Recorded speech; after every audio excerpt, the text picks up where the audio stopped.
Israel की army Gaza पट्टी में घुसकर हमला करने के लिए पूरी तरह से तैयार है, लेकिन वहां हमास की सुरंगों ने इजरायल का रास्ता रोक दिया। गाजा पट्टी की ये सुरंगें एक दो नहीं बल्कि 500 किलोमीटर तक दूर दूर तक फैली हुई हैं। इन सुरंगों के अंदर हमास के कमांडर खुद भी छिपे बैठे हैं और बड़ी तादाद में गोला बारूद भी रखा हुआ है। अब नेतन्याहू को खौफ सता रहा है, ये डर लग रहा है कि जमीनी हमले के वक्त कहीं ये सुरंग इजरायली सेना की हार की वजह ना बन जाएं।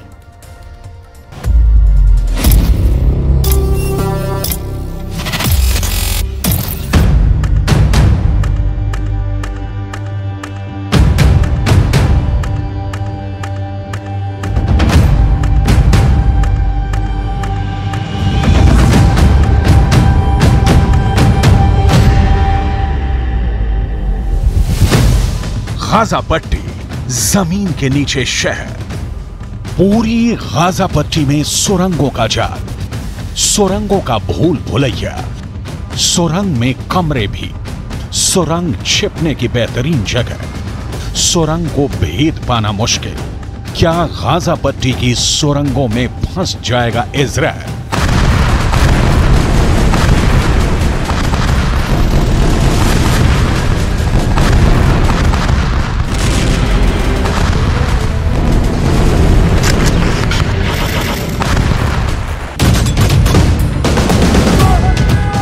ये सवाल इसलिए क्योंकि नेतन्याहू ने जब कहा था कि वी आर एट वॉर, मतलब हम लोग युद्ध में हैं, तभी से इजरायल ने गाजा पट्टी पर हमले शुरू कर दिए।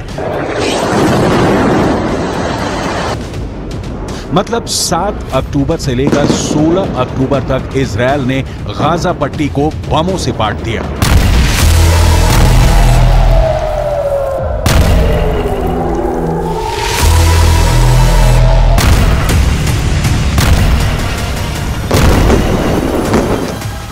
लेकिन सिर्फ 41 किलोमीटर लंबी और 6 से 7 किलोमीटर चौड़े, 3 ओर से इजरायल से घिरी और सिर्फ एक ओर समंदर वाली गाजा पट्टी नेतन्याहू के जला देने वाले बमों के सामने अब तक टिकी है।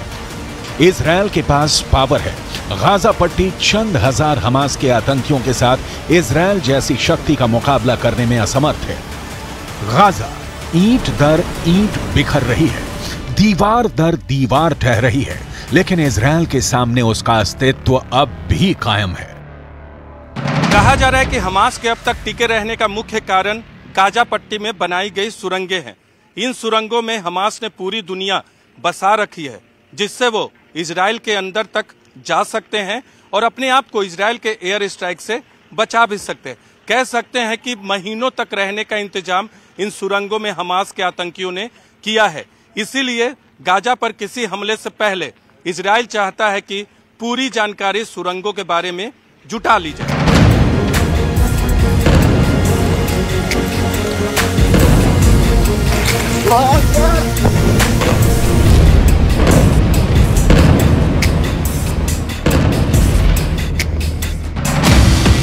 गाजा पट्टी के नीचे बिछी टेढ़ी मेढ़ी, बहुत गहरी, कहीं बहुत संकरी सुरंगें जो 500 किलोमीटर तक में फैली हैं। हमास ने इन 500 किलोमीटर लंबी सुरंगों के बाकायदा कई एक्सेस पॉइंट बना रखे हैं, यानी शहर में खुलने वाले दरवाजे। ये दरवाजे किसी मस्जिद में, किसी अस्पताल में या किसी स्कूल में भी खुलते हैं। ये भी कहा जा रहा है कि हो सकता है कि हमास के कई आतंकी इन सुरंगों से होकर इजरायल में पहुंचे। इसका सबूत आपको आगे दिखाएंगे। यहां रोशनी का इंतजाम है, आप चाहें तो इन सुरंगों में घूम भी सकते हैं। इजरायल पर हमले का मास्टरमाइंड मोहम्मद दैफ भी इन्हीं में से किसी एक सुरंग में छिपा हुआ हो सकता है। इजरायल ने अंतिम हमास के आतंकी के नाश तक का ऑपरेशन चलाया है। नाम दिया है लोहे की तलवार, मतलब सॉर्ड ऑफ आयरन।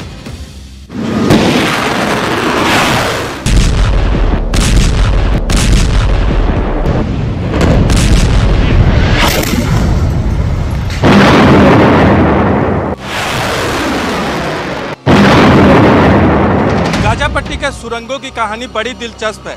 हमास के हाथों में ये सुरंगें महफूज रही हैं क्योंकि इजरायल के बड़े हमले और जलजले के बाद भी इन सुरंगों का कोई नुकसान नहीं हुआ है। लेकिन 7 अक्टूबर के हमले के बाद इजराइल ने इन सुरंगों को खत्म करने का ऐलान किया है, लेकिन खत्म करने वाला ऑपरेशन अभी तेज नहीं हुआ है, क्योंकि इजराइल को लगता है कि पहले इन सुरंगों के बारे में पूरी जानकारी जुटा ली जाए, क्योंकि अगर हमला किया और उधर से जवाबी कार्रवाई हमास ने कर दी तो लेने का देना भी पड़ सकता है। आपको आगे दिखाएंगे कि गाजा पट्टी पर नाचती मौत के बीच कैसे सुरंगें लाइफलाइन बन गई हैं। שלנו עכשיו זה להיכנס לעזה, זה לבוא למקומות שבהם החמאס נערך, פועל, מתכנן, משגר, לפגוע בו קשה מאוד, בכל מקום, בכל מפקד, בכל פעיל, להשמיד תשתיות, במילה אחת, לנצח. कंक्रीट से बनी इन सुरंगों को लेकर 2021 में इजरायल ने दावा किया कि उसने 100 सुरंगें तबाह की हैं, लेकिन हमास ने कहा कि ये मौजूदा सुरंगों का 5% भी नहीं। गाजा पट्टी में इजरायल के हमले में तबाह हुई सुरंगों का नक्शा देखिए। ये पूरी गाजा पट्टी है। इसके उत्तर में बीट हनून है, जहां इजरायल ने नई सुरंगें तबाह की। फिर गाजा सिटी है, यहां भी वही हाल किया। उसके नीचे खान यूनुस है और यहां भी कई सुरंगों को इजरायल ने तबाह कर दिया, लेकिन गाजा पट्टी के सुरंगों का पूरा नेटवर्क ढहाया नहीं जा सका। और एक बार फिर यही सुरंगें इजरायल को गाजा पर जमीनी हमले करने से रोक रही हैं। इन सुरंगों से इजरायल की सेना इसलिए डर रही है क्योंकि सुरंगों में टेक्नोलॉजी और इंटेलिजेंस नेटवर्क कमजोर हो जाते हैं। इजरायली सेना के जमीनी हमले के वक्त इन सुरंगों में बारूद भरकर उड़ाया जा सकता है। इन सुरंगों से निकलकर अचानक हमला किया जा सकता है। आपको आगे दिखाएंगे कि इन सुरंगों को नष्ट करने के लिए इजरायल ने अपनी कौन सी फोर्स तैनात की है, लेकिन उसकी पहले इजरायल के गाजा पट्टी पर ताजे हमले की कुछ तस्वीरें देख लीजिए और यकीन कीजिए कि हालात बहुत गंभीर हो गए हैं। किसी की कोई नहीं सुन रहा। अमेरिका की ईरान नहीं सुन रहा, ईरान की इजरायल नहीं सुन रहा, इजरायल की हमास और हिजबुल्लाह नहीं सुन रहे। नतीजा है कि गाजा अपनी किस्मत पर आंसू नहीं खून बहा रहा है। इजरायल कह रहा है कि गाजा की ऊपरी परत पर आम लोग रहते हैं और जमीन के नीचे हमास के आतंकियों का शहर बसा है। टारगेट वही है, क्योंकि हमास ने इन सुरंगों को 1 साल में नहीं गढ़ा, सालों से इसे तराशा है। इस लायक बनाया है कि इजरायल के हवाई हमले सुरंगों पर फेल हो जाए। हमास ने इन सुरंगों को इजरायल तक बिछा रखा है, मतलब इजरायल में घुसने के लिए सुरंग रास्ता हो सकती है।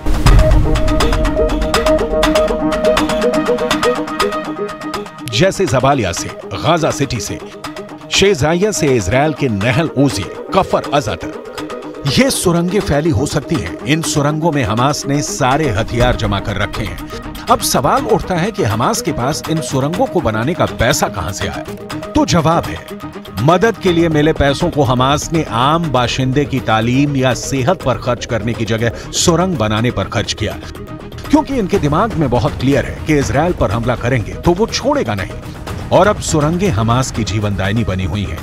इजरायल कह रहा है कि सुरंगों की शिनाख्त के बाद इन्हें GBU-28 बमों से ध्वस्त कर दिया जाएगा। इस बम के इस्तेमाल से सुरंगें तबाह तो होंगी, लेकिन बड़े बड़े गड्ढे बन जाएंगे। लेकिन इजरायल के सामने इसके अंत के अलावा कोई विकल्प नहीं है। हमास ने इन सुरंगों में भारी मात्रा में हथियार इकट्ठा किया है। सुरंग के भीतर भी बंकर बना रखा है। कमांड सेंटर चलाते हैं, यहां तक कि गोला बारूद का ट्रांसपोर्टेशन भी इन्हीं सुरंगों से होता है। लिहाजा इजरायली डिफेंस फोर्स यानी IDF के लिए यह काम बहुत मुश्किल होने वाला है। इजरायल ने हालांकि इसका तोड़ निकाल भी लिया है।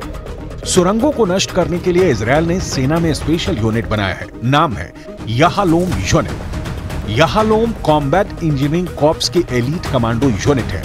याहलोम इन सुरंगों को खोजने, क्लियर करने और नष्ट करने में माहिर है। इस यूनिट की संख्या इजरायल ने 2 गुनी कर दी है। इजरायल के पास बहुत वक्त नहीं है, क्योंकि हर बीतते दिन के साथ ईरान आक्रामक होगा, हिजबुल्लाह हमले तेज करेगा, ये तय है।